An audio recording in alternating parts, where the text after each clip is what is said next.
Students, welcome back to online class Hindi class 4 part 4 महाजन का कर्ज वीडियो 7।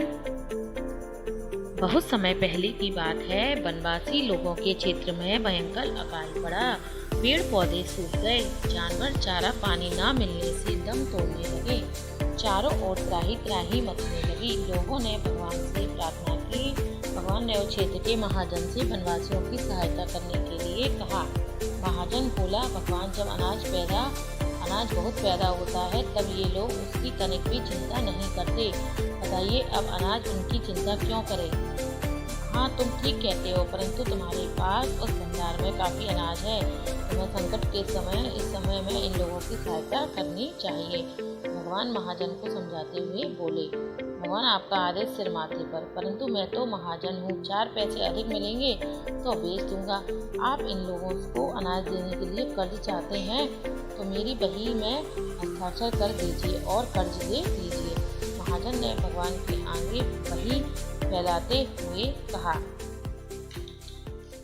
ठीक है, कर्ज दे दो, परंतु लोगों को अभी अनाज दो। भगवान बोले। महाजन ने लिखा पढ़ी की और भगवान के हस्ताक्षर करवाकर भंडार खोल दिया। अकाल के मारे लोगों को भूख की तड़पन से कुछ छुटकारा मिला और उनके प्राण बच गए। अगले वर्ष बरसात का मौसम आया। बादलों ने आकाश में पूरा उधम मचाया, परंतु वे बरसे नहीं। मौसम फिर सूखा ही रहा। लोगों ने फिर भगवान से प्रार्थना की। भगवान ने फिर महाजन से कहा। महाजन ने फिर कर्ज देकर गोदाम खोल दिया। इस बार उसने कर्ज के साथ ब्याज की भी बात कही। वही में दर्ज करा दी। वही से मतलब वही खाता होता है ना जो उनका, उसमें साथ ही यह भी कह दिया कि पुराना और वर्तमान दोनों ही कर्ज जल्दी चुकाने का प्रबंध किया जाए। भगवान ने अनाज की व्यवस्था के साथ ही सबको कर्ज के भुगतान की बात भी बता दी। सभी ने आश्वासन दिया कि अगली फसल पर कर्ज तथा ब्याज दोनों ही चुकता कर देंगे। अब वनवासी तीसरे वर्ष अच्छी वर्षा और अच्छी फसल की प्रतीक्षा कर रहे थे, परंतु इंद्र देवता ने बादलों से कह दिया था कि वनवासियों के क्षेत्र में थोड़ी थोड़ी बहुत ही वर्षा करें। बादलों ने वैसा ही किया और वह क्षेत्र फिर से अकाल कोई पकड़ में बना रहा।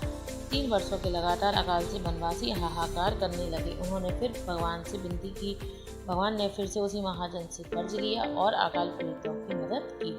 महाजन ने भगवान को इस बार जरा आंखें तरेर कर कहा, भगवान कर्ज तो लेते जा रहे हो, परंतु पुराना मूल ब्याज दोनों ही चुकाने की तरफ भी ध्यान दो।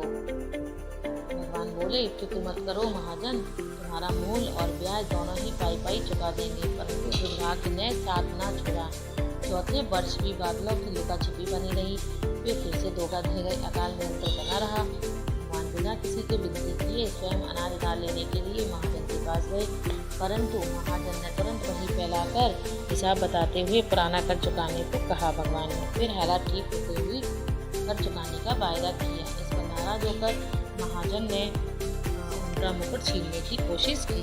भगवान अपना मुकुट बचाने के लिए आगे आगे भाग रहे थे और महाजन कर्ज के हिसाब की वही हाथ में लेकर उनका पीछा कर रहा था। अंत में दौड़ते दौड़ते भगवान शेर की पकड़ में आ ही गए। कहते हैं, चांद और सूरज महाजन और भगवान की यह लुका छिपी देख रहे थे। उन्हें लगा कि कहीं कर्ज और ब्याज के भार के तवे भगवान का मुकुट सचमुच ये महाजन छीन ही ना ले। तभी चांद ने सूरज से कहा, भैया, किसी के सम्मान की प्रतीक पकड़ी गया मुकुट उतरते हुए नहीं देख सकता। हाँ, मैं भी किसी की इज्जत इस तरह खराब होते नहीं देख सकता। कह कर सूरज ने आंखें बंद कर ली। चांद ने भी ऐसा ही किया। वनवासियों ने सूरज और चांद की इस प्रकार आंखें बंद कर लेने को ग्रहण लगना बताया।